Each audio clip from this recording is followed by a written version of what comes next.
नमस्ते दोस्तों, मैं विजय ठक्कर और आप सबका स्वागत करता हूं हमारे एक नए मंथली एनालिसिस के वीडियो में।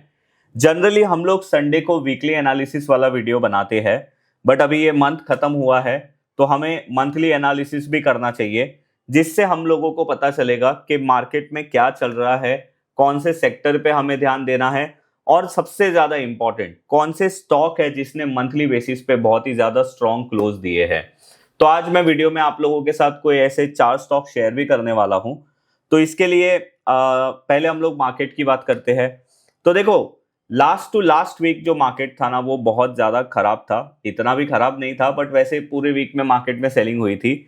बट लास्ट वीक में हमने देखा कि मंडे से लेके फ्राइडे तक मार्केट में एक पॉजिटिव सेंटिमेंट बना रहा। मेरे ख्याल से हर एक दिन मार्केट पॉजिटिव ही क्लोज हुआ। और ड्यूरिंग दिस टाइम यूएस और ईरान का जो कॉन्फ्लिक्ट है वो तो चल ही रहा था, बट क्रूड का जो प्राइस है ना, वो थोड़ा बहुत क्रैश होके नीचे आया। जब मैं ये वीडियो बना रहा हूँ तब $88 के आसपास है, और ये मैं वीडियो फ्राइडे को बना रहा हूँ। नॉर्मली हम लोग सैटरडे को बनाते हैं, बट कल कहीं पे मैं बाहर जा रहा हूँ तो मैंने सोचा पहले ये वीडियो कंप्लीट कर देते हैं। तो हम लोग पूरा एनालिसिस करेंगे, सारी चीजें देखेंगे।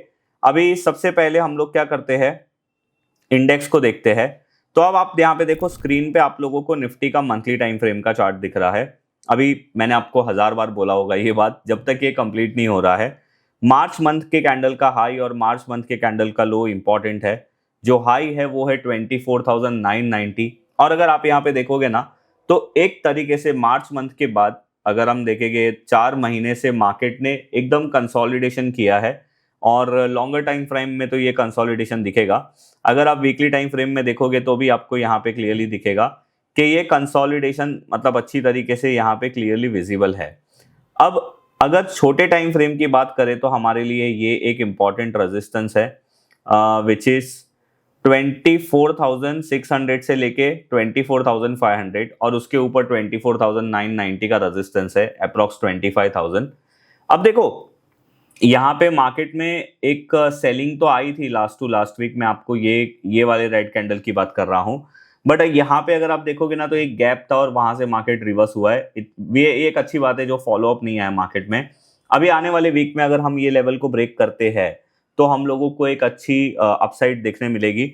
और जनरली मेरा ऑब्जर्वेशन ये होता है कि जब भी मार्केट इंपॉर्टेंट रेजिस्टेंस या सपोर्ट लेवल को ब्रेक करना होता है ना, तो वो गैप अप के साथ या गैप डाउन के साथ ही ब्रेक करता है। तो अभी हमारे लिए इंपॉर्टेंट रेजिस्टेंस ये है और इंपॉर्टेंट सपोर्ट यहाँ पे है। तो ये इंडेक्स की बात हो गई निफ्टी की। अगर आप बैंक निफ्टी की बात करोगे, कंपैरेटिवली बैंक निफ्टी है ना, अभी तक निफ्टी से आउट परफॉर्म कर रहा था, पर ये लास्ट वीक में मार्केट ने कुछ खास नहीं किया। आप यहाँ पे देखो, बैंक निफ्टी ने इतना कुछ खास परफॉर्मेंस नहीं दिया है, जबकि निफ्टी का बहुत अच्छा परफॉर्मेंस हम लोगों को देखने मिला है। और अगर बैंक निफ्टी की भी बात करें तो इंपॉर्टेंट रेजिस्टेंस फिलहाल 58,700 के आसपास है, और अगर मैं सपोर्ट की बात करूं तो 56,000 के पास हमारे लिए बैंक निफ्टी का सपोर्ट है। तो ये इंडेक्स का है। देखो, ओवरऑल मेरा अगर आप व्यू पूछोगे तो मुझे ऐसा लगता है कि ओवरऑल मार्केट में जो भी नेगेटिव चीज़ है वॉर को लेकर, वो मुझे ऐसा लगता है कि मार्केट ने प्राइस इन कर लिया है। अब देखते हैं, आई होप कि ये वीकेंड में कुछ खराब ना हो, अदरवाइज वापस से एक गैप डाउन देखने मिलेगा हम लोगों को। But let's hope for the best कि ट्रम्प भाई जो है वो कुछ ट्वीट करे या ऐसी कुछ चीजें ना कर दे। अभी हम लोग एफआईएस का डेटा देख लेते हैं। देखो, यहाँ पे अगर आप एफआईएस का डेटा देखोगे ना, तो ये थोड़ा बहुत मिक्स है। पहले 2 दिन सेलिंग थी, उसके बाद उन्होंने कंटिन्यूसली बाइंग की है, which is a good thing. तो ये एक अच्छी बात है कि अभी थोड़ी बहुत बाइंग हो रही है एफआईएस की और सेलिंग कम हो रही है। अगर आप एफआईएस का मंथली डेटा देखोगे तो बहुत महीनों के बाद, अगर आप यहाँ पे देखोगे ना, बहुत सारे महीनों के बाद, इनफैक्ट फरवरी के बाद ये एक ऐसा मंथ आया है जिसमें एफआईएस की सेलिंग कम हुई है। ये भी अगेन एक पॉजिटिव चीज़ है। देखो, सेलिंग बंद होना भी एक इंपॉर्टेंट चीज़ है, बाइंग तो दूर की बात है। तो यहाँ पे हम लोगों को वो देखने मिल रहा है। अगर अभी हम लोग सेक्टर की बात करें तो आप यहाँ पे देखो, लास्ट वीक की अगर हम बात करें तो CPSC index, defence, energy, PSC, FMCG, ये सारे अंडर परफॉर्मिंग थे। और अगर परफॉर्मिंग सेक्टर की बात करें तो IT sector, media sector, auto sector, digital हो गया, ट्रांसपोर्ट लॉजिस्टिक हो गया, ये सेक्टर ने परफॉर्म किया है। और अगर हम लास्ट मंथ की बात करें, क्योंकि अभी मंथ तो खत्म हो गया है, तो लास्ट मंथ में सबसे खराब परफॉर्म जो हुआ है वो capital market, energy, CPSC, defence, ये सारे सेक्टर का है। और अगर हम परफॉर्मिंग सेक्टर की बात करें तो आप यहाँ पे देख सकते हो आईटी है, इंडिया डिजिटल है, कंज्यूमर ड्यूरेबल है, मीडिया है, रियलिटी है और ऑटो है। अब देखो आईटी सेक्टर के ऊपर है ना, मैं आप लोगों के साथ किसी नेक्स्ट वीडियो में डिटेल में बात करूंगा। मुझे ऐसा लगता है कि आईटी सेक्टर अभी एक अच्छे सेलिंग जोन में है। यहाँ पे आप लोगों को है ना आईटी सेक्टर में अभी अपसाइड मूवमेंट का प्ले करना चाहिए। मुझे ऐसा लगता है कि आईटी सेक्टर में अभी रिस्क बहुत कम है, रिवॉर्ड के चांसेस बहुत ज़्यादा है। तो ये चीज़ आप ध्यान में रख सकते हो। और आईटी सेक्टर को अगर प्ले करना है तो आप कैसे कर सकते हो, या तो फिर आप आईटी 20 वे कर सकते हो, या फिर आप आईटी सेक्टर का कोई म्यूचुअल फंड को देख सकते हो, या फिर एक स्पेसिफिक स्टॉक में आप बेट लगा सकते हो, या फिर आप आईटी सेक्टर के स्टॉक्स का बास्केट बना सकते हो और ये आने वाले मतलब जो आईटी सेक्टर में अच्छा होने वाला है उसका पार्टिसिपेट कर सकते हो। अब ये चीज मैं आप लोगों को किसी और वीडियो में डिटेल में बोलूंगा, बिकॉज उसका एक ज्यादा ही टाइम लग जाएगा। बट देखो मोर और लेस आईटी में एक अच्छा सा हम लोगों को अपसाइड देखने मिला है लास्ट वीक में। तो सेक्टर वाइज ये है। अगर मैं अभी डॉलर इंडेक्स की बात करूं तो 100 के आसपास ये ट्रेड कर रहा है। इंडिया विक्स ऑलमोस्ट 11.75 के पास है। क्रूड ऑयल जो है वो बहुत ऊपर आया था, 90 के भी ऊपर आया था डॉलर के ऊपर ब्रेंट क्रूड जो है। पर अभी जब मैं ये वीडियो बना रहा हूँ वो टाइम पे 88 डॉलर के आसपास है। यूएसडी आईएनआर अगर हम लोग देखेंगे तो लास्ट वीक में ये 96.55, मतलब हमारा जो रुपया है वो वीक हो गया था कंपेयर टू डॉलर। अभी ये 95.38 के आसपास है। तो ये भी एक आप बोल सकते हो कि थोड़ा सा हमारा रुपी जो है वो स्ट्रांग हुआ है, ज्यादा नहीं, एटलीस्ट थोड़ा सा स्ट्रांग हुआ है। तो ओवरऑल अगर हम सारी चीजों को देखें तो सिर्फ क्रूड को छोड़ के बाकी सारी चीजें मुझे ठीक लग रही है। तो चलिए अभी ये अपना पूरा एनालिसिस था कि भाई क्या है, क्या लग रहा है, क्या हो सकता है। अभी आज मैं आप लोगों के साथ है ना कुछ स्टॉक शेयर करने वाला हूं, और उसके पहले मैं आप लोगों को एक डिस्क्लेमर देना चाहता हूं कि यहाँ पे मैं जो भी स्टॉक आप लोगों के साथ शेयर करता हूं या जो भी मेरा एनालिसिस में शेयर करता हूं, कोई भी बाइंग सेलिंग रिकमेंडेशन नहीं है। मैं as a SEBI registered research analyst आप लोगों के साथ प्राइस एक्शन का लॉन्ग टर्म में क्या इंपॉर्टेंस है, कैसे आप लॉन्ग टर्म चार्ट्स देख के प्राइस एक्शन और वॉल्यूम एनालिसिस करके एक अच्छे ट्रेड ले सकते हो, उसके बारे में मैं आप लोगों को सिखाने की कोशिश करता हूं। तो आप ये चीज जरूर ध्यान में रखना। अभी जो आज का हमारा पहला स्टॉक है ना, अगर आप यहाँ पे देखोगे तो ये है सोना BLW प्रिसिशन फॉर्जिंग लिमिटेड। अब देखो ये जो है, मैंने जितने भी स्टॉक आज के वीडियो में सिलेक्ट किए हैं ना मंथली क्लोजिंग के बेसिस पे किए हैं। अब आप यहाँ पे देखो ये स्टॉक का जो हाई था वो 840 के आसपास था।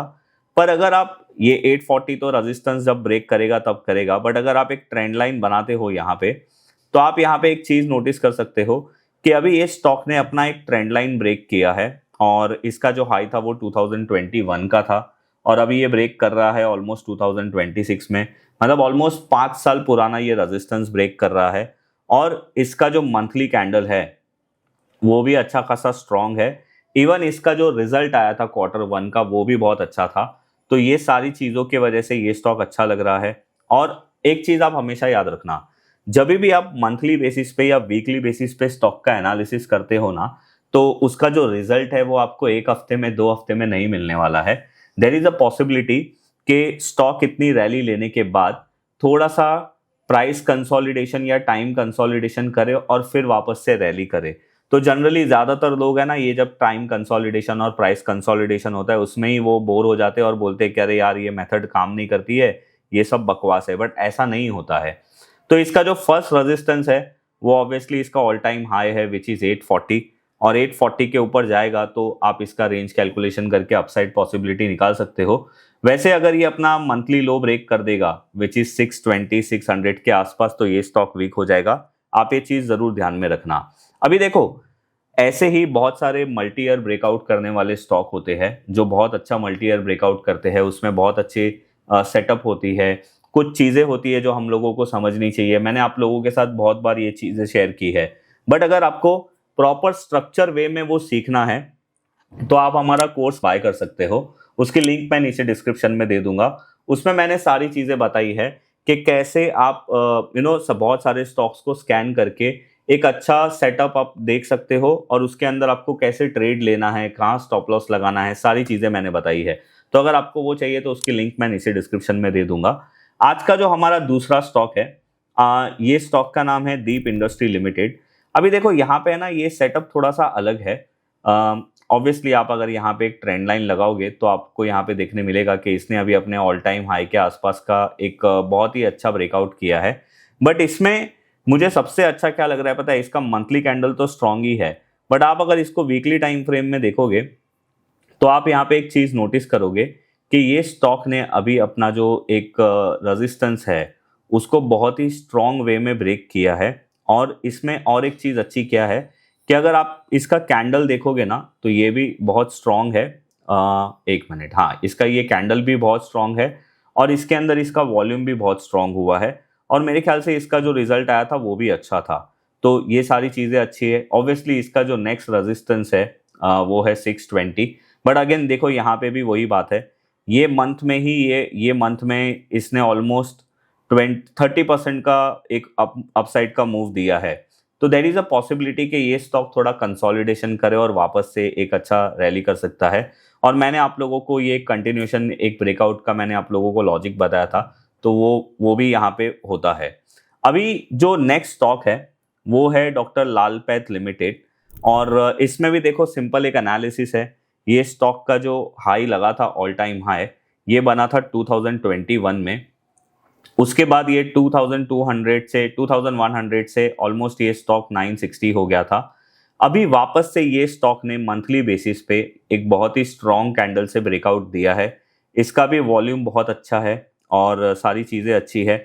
अभी इसका रिजल्ट जो है, हाँ, ये इसका रिजल्ट ऑलरेडी आ चुका था, इसीलिए ये अच्छी एक अप मूवमेंट दिया है इसने।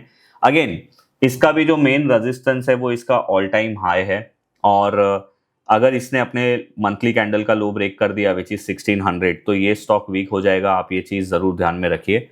अभी जो नेक्स्ट स्टॉक है वो है उज्जीवन स्मॉल फाइनेंस बैंक।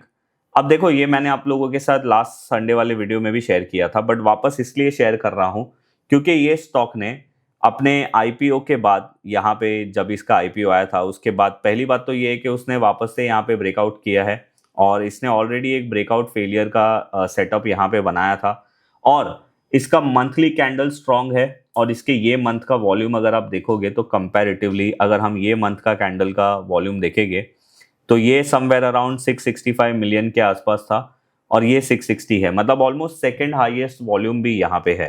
तो ये सारी चीज़ें ये स्टॉक में अच्छी है। अब देखो मैं आप लोगों को मंथली एनालिसिस वाले वीडियो में ये सारे स्टॉक्स क्यों बताता हूँ, उसका एक रीज़न है कि आप ये सारे स्टॉक को एक बास्केट बना के या एक अपनी वॉच लिस्ट बना के इसको अपनी ट्रैक में रख सकते हो, क्योंकि अगस्त मंथ में there is a high possibility कि ये स्टॉक्स और ज़्यादा अच्छे चलेंगे। और इसी तरीके से हमने भी हमारी जो एडवाइजरी सर्विस है उसके अंदर भी एक मॉडल पोर्टफोलियो शुरू किया है। उसमें भी हमारा यही इंटेंशन होता है कि 15 स्टॉक का मैं एक पोर्टफोलियो बनाता हूँ और उसको हम लोग मंथली बेसिस पे रीबैलेंस करते हैं, जिसके अंदर हम लोग वीकर स्टॉक को निकाल देते हैं और स्ट्रॉन्ग वाले को रहने देते हैं। और वहाँ पे ऑब्वियसली मल्टी ईयर ब्रेकआउट्स वाले सेटअप तो हम लोग शेयर करते ही है। तो अगर आप लोगों को हमारी एडवाइजरी सर्विस के बारे में ज़्यादा जानना है, मॉडल पोर्टफोलियो के बारे में जानना है, तो नीचे डिस्क्रिप्शन में मैं लिंक दे दूंगा, इवन नंबर भी दे दूंगा हमारे ऑफिस के। आप हमारे ऑफिस में या लिंक में जाके डिटेल चेक कर सकते हो। तो ये थे आज के हमारे सारे सेटअप। मुझे ये सारे स्टॉक्स स्ट्रॉन्ग लग रहे हैं और भी मैंने आप लोगों के साथ लास्ट संडे वाले वीडियो में या उसके भी पहले वाले संडे के वीडियो में मैंने आप लोगों के साथ शेयर किए थे, आप वो देख सकते हो। इवन आप वोकार्ड का चार्ट देख सकते हो, भेल का चार्ट देख सकते हो। बहुत सारे स्टॉक है जो अभी भी मंथली बेसिस पे बहुत स्ट्रॉन्ग है, जहां पे आपको एक अच्छी अपॉर्चुनिटी मिल सकती है। तो ये था हमारा आज का ये मंथली एनालिसिस वाला वीडियो। आई होप आप लोगों को हमारा ये वीडियो अच्छा लगा होगा और आप हमारा वीडियो देख के ये लॉन्ग टर्म चार्ट का इंपॉर्टेंस समझते होगे। बट वापस से मैं आपको एक बार यही बोलूँगा कि जब भी आप मंथली टाइम फ्रेम का चार्ट या वीकली टाइम फ्रेम का चार्ट देखते हो तो आप ऐसे सोचो कि इसका जो रिजल्ट है वो आपको 3 महीने में, 4 महीने में, 5-6 महीने में दिखेगा, नहीं कि 1-2 हफ्ते में दिखेगा। बिकॉज जब आप बड़े टाइम फ्रेम का चार्ट देखते हो तो उसका रिजल्ट आप लोगों को थोड़ा टाइम के बाद मिलता है, बिकॉज ओवरऑल उसका जो एनालिसिस है वो लंबे टाइम के लिए हम लोग करते हैं, कोई भी छोटे टाइम फ्रेम के लिए नहीं। क्योंकि मैंने देखा है बहुत सारे लोग मेरे वीडियो देख के वो डेली टाइम फ्रेम वाली एक्सपेक्टेशन रखते हैं, तो वो गलत है। तो बस ये था हमारा आज का ये वीडियो। अगर आप लोगों को अच्छा लगा है तो लाइक जरूर करिए। आपका स्टार ऑफ द मंथ कौन सा चार्ट है वो नीचे कमेंट्स में मुझे बताइए। और अगर आपको ये वीडियो में कुछ अच्छा सीखने मिला है तो आप अपने फ्रेंड्स के साथ ये वीडियो शेयर कर सकते हो। मैं मिलूंगा आप लोगों को ऐसे ही कोई नेक्स्ट वीडियो में, तब तक के लिए बाय बाय।